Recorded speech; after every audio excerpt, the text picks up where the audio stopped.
No one screams inside Sednaya Prison. Not because there is no pain, but because sound itself can be a death sentence. In this place, even breathing too loudly can mean disappearing forever. This is Sednaya Prison, Syria. The facility survivors call the Human Slaughterhouse, a prison where people are not meant to leave, only to vanish. Sednaya sits on a cold hill north of Damascus, far from city noise, far from witnesses, far from mercy. From the outside, it looks ordinary. Concrete walls, watchtowers, a military presence that suggests order and security. But inside those walls exists a system designed not for justice or detention, but for erasure. What happens here is not accidental. It is deliberate, organized, and sustained by silence. For decades, Sednaya has operated as one of the most secretive detention facilities in the world. Officially, it is a military prison. Unofficially, it is where the Syrian state has sent thousands of people to be broken, forgotten, or quietly killed. Political dissidents, protesters, journalists, students, soldiers accused of disloyalty. Many arrived without charges. Most were never tried. Many were never seen again. What makes Sednaya different from other prisons is not just the cruelty, but the method. Violence here is not chaotic. It is systematic. Silence is enforced as strictly as confinement. Prisoners learn quickly that survival depends not on strength, but on invisibility. Former detainees describe their first moments inside Sednaya as a psychological collapse. Blindfolded, beaten, and stripped of identity, they are dragged through corridors where they are forbidden to look up or speak. Orders are communicated through kicks, strikes, and the movement of boots. Guards rarely explain anything. Confusion is intentional. Fear is the language. From the first day, inmates are trained into silence. They are beaten if they whisper, punished if they cough. Sometimes punished simply because someone else made a sound. Over time, prisoners stop reacting. They stop speaking. They stop acknowledging pain. Silence becomes instinct. Cells are overcrowded beyond human limits. Dozens of bodies pressed into spaces meant for a fraction of that number. Prisoners take turns sitting, standing, and lying down. Sleep is fragmented, shallow, and never safe. The lights, when they exist, are either blinding or absent entirely. Time dissolves. Days blend into months. Months into years. No one inside Sednaya knows why they are there or how long they will remain. Some detainees are held for weeks. Others for decades. Many are executed without warning. The uncertainty is as damaging as the punishment itself. Every footstep in the hallway could be a transfer or an ending. Sednaya's reputation did not emerge from rumors alone. It was built from testimonies smuggled out by survivors who managed to leave alive. Men who learned to count days by listening to distant sounds. Men who memorized the prison layout by feeling walls in total darkness. Men who learned to recognize death not by sight, but by the absence of noise from a cell that was once full. Executions, according to multiple accounts, are conducted in secrecy, often at night. Prisoners are called by name or number. They are told nothing. Some believe they are being transferred. Others know better but remain silent. Resistance is pointless. Sound brings punishment. Silence brings uncertainty, and sometimes death. The prison is divided into sections, each more isolated than the last. Some inmates never leave their cells. Others are moved without explanation. There is no legal process visible to those inside. There is no appeal, no lawyer, no family visits. The outside world ceases to exist. Food is minimal and often barely edible. Hunger becomes constant. Weakness spreads quickly. Medical care is almost non-existent. Illness is treated as an inconvenience rather than a condition. Those who cannot stand are left behind. Survival becomes a matter of adaptation, not endurance. One of the most disturbing aspects of Sednaya is how normalized suffering becomes. Prisoners stop reacting to screams when screams still happen. They stop asking questions. They stop hoping. Hope, like noise, is dangerous. It makes you noticeable. And being noticed in Sednaya is rarely a good thing. Guards are not required to explain themselves. Orders are enforced through fear rather than words. Punishment is often collective. If one prisoner makes a mistake, everyone suffers. This ensures that inmates police each other, enforcing silence among themselves. Control becomes internalized. Sednaya is not designed to rehabilitate. It is not designed to detain. It is designed to remove people from existence while maintaining plausible deniability. No official death certificates. No public trials.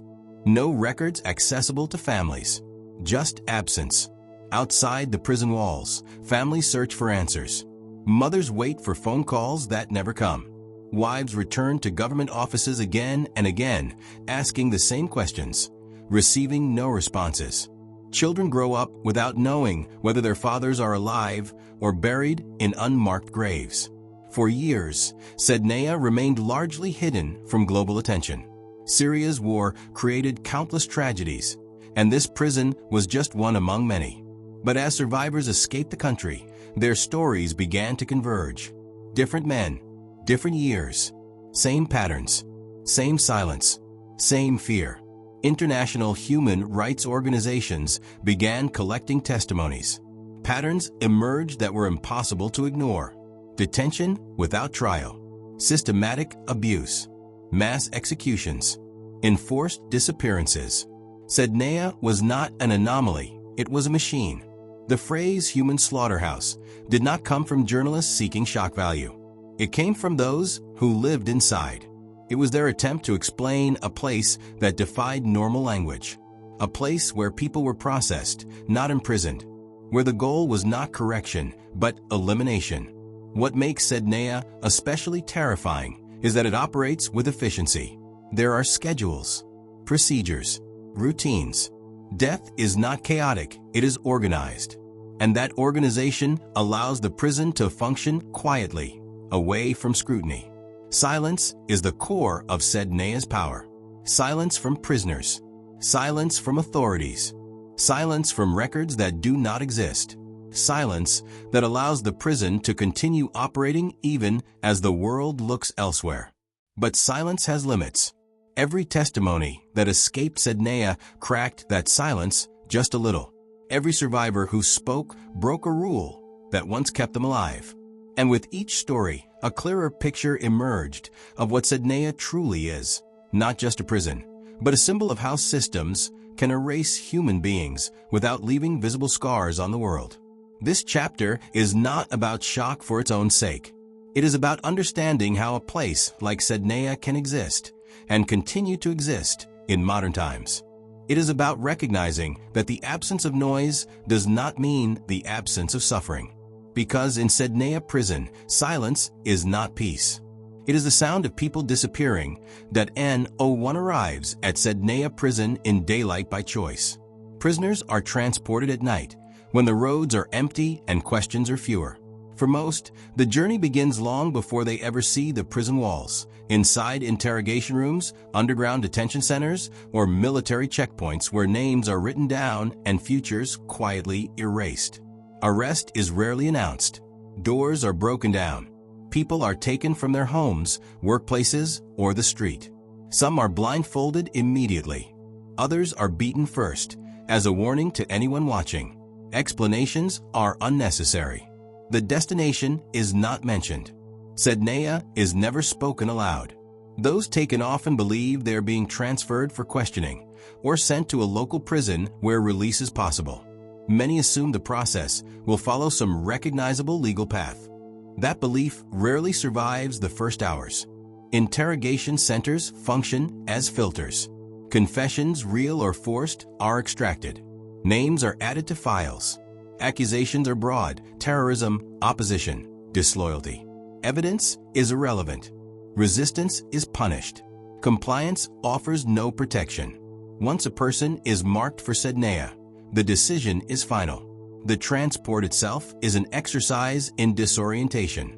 Prisoners are packed into military trucks, blindfolded, handcuffed, often stacked on top of one another.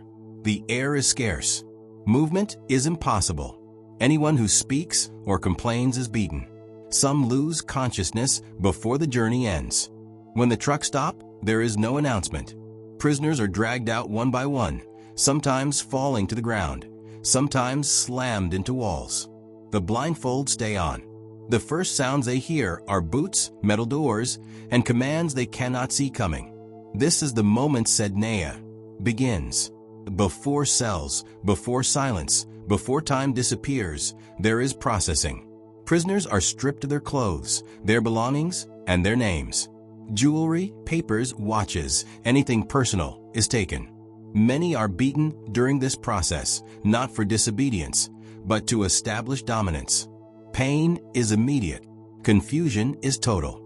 Guards shout instructions while simultaneously punishing prisoners for responding incorrectly. Stand here. Kneel there. Look down. Don't move. Don't speak. The rules are contradictory by design. The goal is not compliance, it is submission. Numbers replace names. Prisoners are referred to by identifiers they may never fully hear or understand. From this point on, identity becomes dangerous. Being remembered is risky. Being anonymous is safer. New arrivals are often subjected to a ritualized beating known among survivors as a welcome. Batons, cables, fists, methods vary, but the message is consistent. This is not a place governed by law. This is a place governed by power. Medical checks, if they exist, are superficial. Injuries are ignored unless they interfere with basic containment. Wounds are not treated, they are tolerated. The body is expected to adapt or fail. From processing, prisoners are moved into holding areas, temporary spaces that feel permanent. Corridors stretch endlessly, identical and windowless. The blindfolds may come off briefly, but looking around is forbidden. Anyone caught raising their head is beaten. Cells are assigned without explanation. Some prisoners are separated immediately. Others are packed together. No one knows why one person goes left and another right. Patterns are impossible to identify, which is precisely the point. The first night inside Sednaya is often the most psychologically damaging. Pain is still fresh. Fear is uncontrolled. Prisoners listen to unfamiliar sounds, distant screams, metal doors, footsteps that stop suddenly outside their cell. Sleep is shallow or non-existent. In these early days, many prisoners make mistakes. They whisper questions. They react instinctively to pain. They cry out. Each mistake is punished severely, not only for the individual, but for everyone in the cell. Collective punishment teaches a brutal lesson. Survival depends on absolute control over oneself and others. Silence becomes enforced not just by guards, but by fellow prisoners. Someone who cannot adapt quickly becomes a liability. The group learns to suppress noise at all costs. Food is introduced as another method of control. Portions are small and irregular. Sometimes meals are skipped entirely. Hunger sharpens fear. Weakness reduces resistance. Over time, the body learns to expect deprivation. Water is limited. Hygiene is non-existent. Disease spreads easily. Prisoners develop infections that go untreated. The smell inside cells becomes overwhelming, a mixture of sweat, waste, blood, and decay. Eventually, the senses dull. The mind withdraws. Time inside Sednaya does not move forward. It collapses inward. Without clocks, windows, or routines that resemble normal life, prisoners lose track of days. Some attempt to count prayers. Others count meals. Many give up counting altogether. Guards rarely explain why someone is punished or rewarded. Favor is unpredictable. One day, a prisoner may be spared a beating. The next, punished brutally for no apparent reason. This unpredictability destroys any sense of logic. The system becomes absolute. Transfers within the prison are common and terrifying. Being moved can mean many things: interrogation, punishment, execution, or relocation to a worse section. Prisoners are never told which. The uncertainty is unbearable. During transfers, prisoners are forced to crawl, kneel, or remain in stress positions for extended periods. Silence is enforced with immediate violence. Some faint. Some are dragged. The process is deliberately humiliating. Sednaya is structured to isolate prisoners not just from the outside world, but from each other. Cells are designed to prevent communication. Walls are thick. Sounds are distorted. Even when prisoners are close, they feel alone. Information becomes a currency. Rumors spread quietly, pass through gestures, whispers, or brief moments when guards are absent. Stories of executions circulate, often exaggerated but always terrifying. No one knows which stories are true, and that uncertainty keeps fear alive. The concept of release exists only as a rumor. Some prisoners hear that people are occasionally freed. Others believe no one leaves alive. Both beliefs coexist, reinforcing each other. Hope becomes dangerous, but its absence is worse. What Sednaya does best is normalize the unimaginable. After weeks, prisoners adapt to conditions that would be intolerable elsewhere. Pain becomes background noise. Hunger becomes routine. Fear becomes constant but manageable. This adaptation is not survival in the traditional sense. It is psychological compression. Prisoners shrink their expectations, their thoughts, their identities, until they fit within the walls of their cell. By the time inmates understand where they are, it is already too late. Sednaya is not entered all at once. It is absorbed slowly, methodically, until resistance feels pointless and silence feels necessary. This is how the system sustains itself, not through chaos, but through conditioning. Each step strips away a layer of humanity, replacing it with obedience, fear, and invisibility. By the end of the first weeks, most prisoners no longer ask how they got here. They ask only how to avoid attention, how to stay quiet, how to survive the night. Because in Sednaya Prison, entry is not marked by a gate or a sentence. It is marked by the moment a person realizes they have become part of a system designed to make them disappear. Inside Sednaya Prison, time does not pass, it erodes. Days are not measured by sunlight or clocks, but by pain, hunger, and the sound of footsteps in the corridor. Without windows, without schedules, and without certainty, prisoners lose their grip on the concept of time entirely. Minutes stretch endlessly. Months collapse into nothing. The body adjusts faster than the mind. Hunger becomes a constant companion, no longer sharp but dull and heavy. Muscles weaken. Bones ache from remaining still for too long or from being forced into unnatural positions. Skin breaks down from filth and moisture. Infection spreads quietly, unchecked. Prisoners learn to minimize movement. Every shift risks noise. Every noise risks punishment. Even breathing must be controlled. Coughs are suppressed until they become painful. Sneezes are stifled into silence. The body becomes an enemy that must be managed carefully. Cells are packed far beyond capacity. In some, more than 50 men are crammed into spaces designed for a fraction of that number. There is no privacy, no space to stretch, no room to lie down fully. Prisoners sleep in turns, rotating positions throughout the night. Someone is always awake. Someone is always standing. Conversations, when they happen, are conducted through gestures or whispered fragments exchanged during moments of rare opportunity. Names are rarely shared.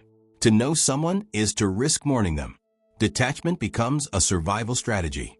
Light is inconsistent. Some cells are kept in near total darkness. Others are flooded with harsh artificial light that never turns off. Both are forms of torture. Darkness erases the sense of self. Constant light prevents rest and fractures the mind. Food arrives irregularly, sometimes once a day, sometimes not at all. When it does come, it is often cold, tasteless, and insufficient. Bread, so hard it cuts the mouth. Soup that is mostly water. Portions shrink without warning. Complaints are unthinkable. Water is rationed. Washing is rare. Toilets, if they exist, are shared and overflowing. The smell becomes overwhelming at first, then fades into the background as the senses dull. Disease spreads easily. Skin infections, respiratory illness, gastrointestinal sickness. Medical attention is almost non-existent. When someone becomes too weak to stand, they are left on the floor. Others step around them. Helping is dangerous. Drawing attention can lead to collective punishment. Compassion must be hidden. Beatings are routine and unpredictable. Sometimes they are triggered by noise. Sometimes by a guard's mood. Sometimes for no reason at all. Prisoners learn to read subtle cues, the sound of boots, the rhythm of steps, the tone of commands. Anticipation becomes a form of self-defense. Punishments range from prolonged stress positions to severe physical violence. Prisoners may be forced to kneel for hours, arms raised, heads down. Any movement results in strikes. Some collapse, some faint. When they wake, the punishment continues. Interrogations do not end after arrival. Prisoners may be pulled from their cells at any time, blindfolded and beaten, asked the same questions repeatedly. Confessions are demanded even when nothing new is asked. Truth is irrelevant. Compliance is everything. Silence governs all interactions. Guards communicate through gestures and violence rather than words. Prisoners respond with stillness. Over time, language fades. Many prisoners report losing the ability to speak fluently even when later released. Words feel foreign after years of suppression. Memory begins to fracture. Without new experiences, the mind loops endlessly through fragments of the past. Faces of loved ones blur. Names are forgotten. Some prisoners intentionally suppress memories to avoid pain. Others cling to them desperately, replaying them until they lose clarity. Hope exists in dangerous forms. Some hope for release. Some hope for transfer. Some hope simply to survive the next night. Others hope for death, seeing it as an escape from uncertainty. All forms of hope are risky. Disappointment is constant. The sound of keys in the corridor triggers instant fear. Prisoners freeze. Breathing stops. Muscles tense. No one knows who will be taken next or why. Sometimes a name or number is called. Sometimes a cell door opens without explanation. Sometimes footsteps pass by, leaving only dread behind. When prisoners are removed, their absence is felt immediately. Space opens slightly. Silence deepens. No one asks where they went. Asking is pointless. The answer is never good. Some prisoners attempt to mark time secretly, scratching lines into walls, counting meals, memorizing sequences of events. But even these systems fail eventually. Transfers disrupt patterns. Punishments interrupt routines. Memory becomes unreliable. Religious practices, when possible, provide structure. Silent prayers, mental recitations, rituals performed without movement or sound. Faith becomes internal, stripped of outward expression. For some, it sustains them. For others, it collapses under the weight of suffering. Sednaya does not need constant violence to maintain control. The threat of violence is enough. The uncertainty is enough. The knowledge that nothing can be predicted or appealed is enough to keep prisoners compliant. The prison reshapes identity. People stop thinking of themselves as individuals and begin thinking of themselves as bodies occupying space. Survival becomes mechanical. Emotion is muted. Reaction is delayed. The mind retreats inward. Those who survive long periods inside Sednaya do so by becoming invisible. They learn when to move and when to remain still, when to eat slowly, when to avoid eye contact, when to disappear into the mass of bodies around them. Life without time becomes the norm. Prisoners no longer ask how long they have been there or how long they will remain. Those questions have no answers. Instead, they focus on immediate sensations: hunger, pain, exhaustion. Sednaya is not designed to kill quickly.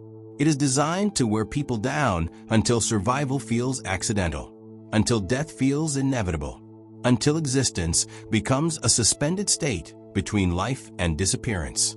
This is the true punishment, not just physical suffering, but the removal of future and past. Prisoners exist only in the present moment, trapped in a cycle that never resolves. Because in Sednaya Prison, time is not taken away all at once. It is slowly erased, until nothing remains but silence, waiting for footsteps in the dark. That I end Sednaya Prison. Nights are heavier than days. Darkness does not bring rest, it brings expectation. When the corridors quiet and the air grows still, prisoners know that something is coming. The prison breathes differently at night. Sounds travel farther. Fear settles deeper. Executions, according to survivors, most often happen after sunset. Not announced, not explained. They arrive disguised as routine. A door opens. Footsteps stop. A name or number is called. Sometimes several. Sometimes one. Those taken are told nothing. Prisoners learn to recognize the sound of preparation. The cadence of boots changes. Keys jangle differently.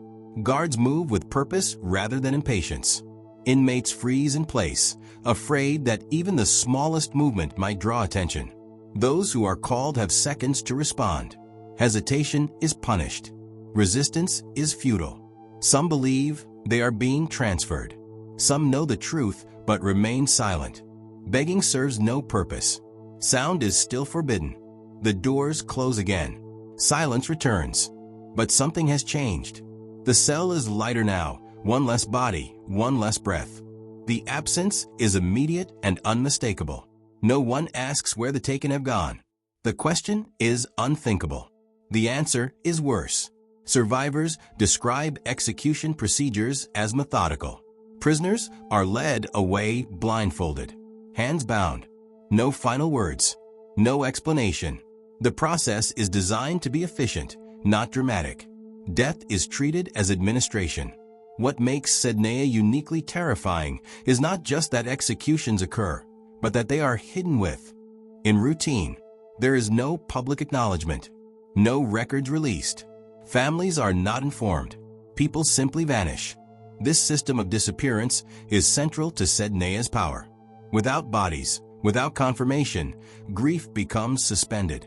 Families cannot mourn properly. Hope lingers painfully, even when reason suggests otherwise. Inside the prison, rumors circulate quietly. Some say certain sections are worse than others. Some believe transfers to specific buildings mean death. Others insist that numbers called at night never return. No one can confirm anything. The uncertainty is absolute. Prisoners begin to memorize patterns.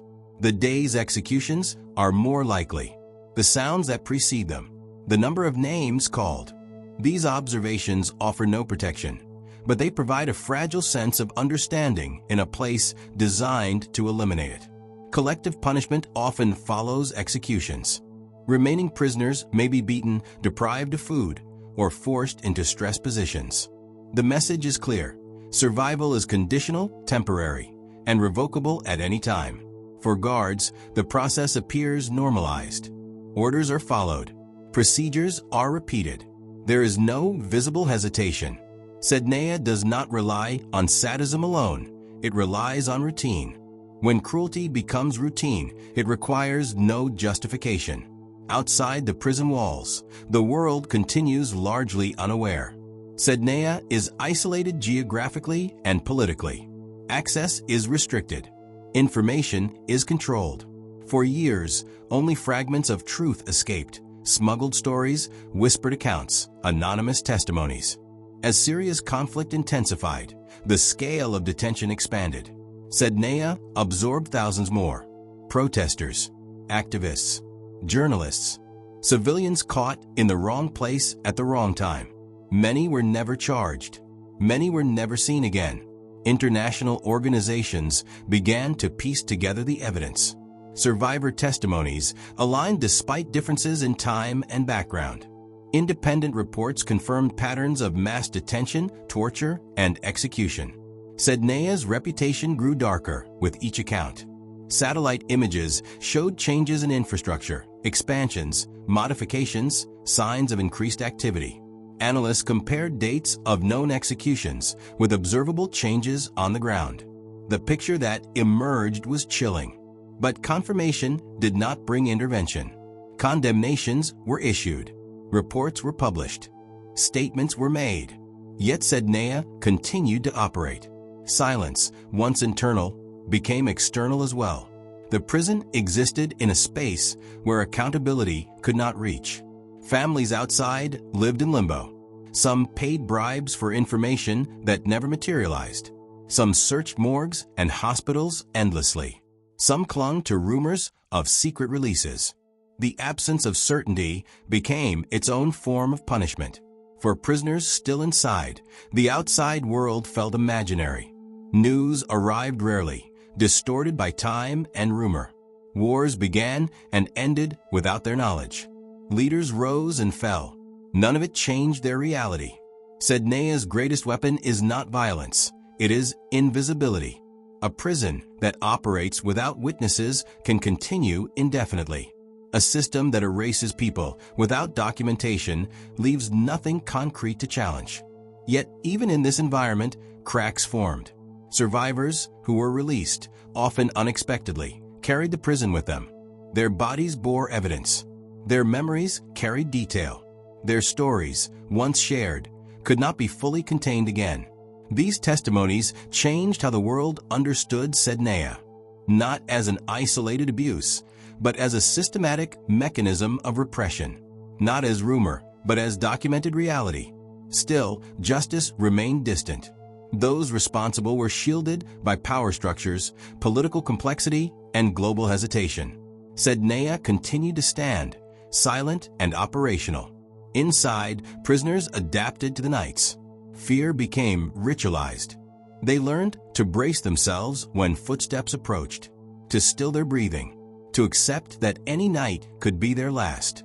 Some prisoners formed silent bonds, small gestures of solidarity, shared looks, subtle movements that conveyed presence without sound. Humanity survived in fragments, carefully hidden. Others withdrew completely, retreating into themselves to avoid the pain of loss.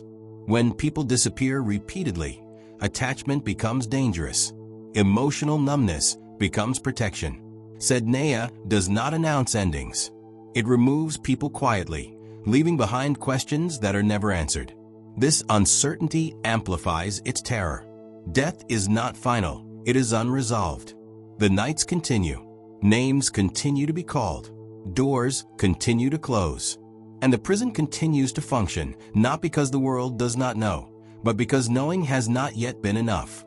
Because in Sednaya Prison, disappearance is not an event. It is a process, repeated, refined, and sustained by silence. Sednaya Prison was never meant to be remembered. Its power depended on absence, of records, of witnesses, of voices strong enough to carry beyond its walls. For years, it succeeded. People vanished, and the world moved on. Silence held. But silence is fragile. It began to fracture not through sudden exposure, but through accumulation. One survivor, then another. Men who emerged thinner, older, speaking softly as if sound itself still carried danger. They told stories that were eerily similar despite never having met. Same routines, same punishments, same fear of footsteps at night. Their memories aligned where official narratives did not. They spoke of cells without light, of hunger that erased thought, of silence enforced through pain. They described nights when names were called and never heard again. They described a prison that functioned less like a detention center and more like an administrative system of disappearance. These accounts were difficult to dismiss, not because they were dramatic, but because they were precise. Survivors remembered details that could not be invented easily. The texture of walls, the sound of keys, the sequence of movements during transfers, the way guards communicated without words. Trauma sharpened memory where it mattered most. As testimonies spread, investigators began to listen. Human rights organizations documented patterns. Analysts compared timelines. Satellite imagery revealed changes consistent with large-scale detention and execution. What had once been whispers became reports. What had been rumors became evidence. Sednaya's silence no longer belonged only to its walls. Families of the disappeared found language for their loss. They recognized their loved ones in the stories of survivors. The uncertainty that had haunted them gained shape. Grief, long suspended, became grounded in truth, however devastating. The name Human Slaughterhouse entered global awareness not as metaphor, but as testimony. It captured what survivors struggled to explain, a place where people were processed, not imprisoned, erased, not rehabilitated. Yet awareness did not bring closure. Sednaya did not empty overnight. Its gates did not open. Its architects were not held accountable in any immediate sense. Power structures remained intact. Politics intervened where justice hesitated. For those still inside, the world's recognition changed nothing. Silence remained mandatory. Fear remained constant. Nights remained heavy with expectation. The system continued to function. But something fundamental had shifted. Sednaya was no longer invisible. The prison existed now not only as a physical structure, but as a documented reality, a symbol, a reference point. Its name carried weight. It could no longer operate entirely in the shadows. Survivors lived with a complicated burden. Freedom did not erase Sednaya, it extended it. The prison followed them into sleep, into speech, into the spaces between words. Many struggled to describe what they had seen without feeling as if they were betraying those who did not survive. Some spoke publicly. Others remained silent, honoring the instinct that once kept them alive. There was no correct way to carry Sednaya afterward. Memory became both responsibility and wound. The world learned that Sednaya was not unique. It was extreme, but not isolated. It represented what happens when power is unchecked, when secrecy becomes policy, when human beings are reduced to administrative problems. Sednaya exposed a truth many preferred not to confront, that modern systems can still erase people efficiently, quietly, and with plausible deniability. And yet, despite everything, humanity persisted inside those walls. In small, nearly invisible ways, prisoners resisted. They shared crumbs of food. They shielded the weakest from guards' attention when possible. They memorized each other's names even when speaking them was forbidden. They remembered. That remembrance mattered, because Sednaya was designed to make people disappear completely, not just physically, but historically, to remove them from memory, to ensure they left no trace. Every testimony defeated that goal. Every story told carried the prison further from silence. Sednaya still stands, its future uncertain, its past undeniable. It remains a place where countless lives were suspended between existence and erasure. A place that tested the limits of endurance, silence, and fear. But it also stands as proof that even the most controlled systems cannot fully contain truth forever. Silence may survive for years, sometimes for decades, but eventually it breaks. And when it does, places like Sednaya are no longer just prisons hidden behind walls. They become warnings, etched into history by those who lived through them and refused, finally, to disappear. Because Sednaya Prison was built on silence. And silence, once escaped, can never be fully captured again.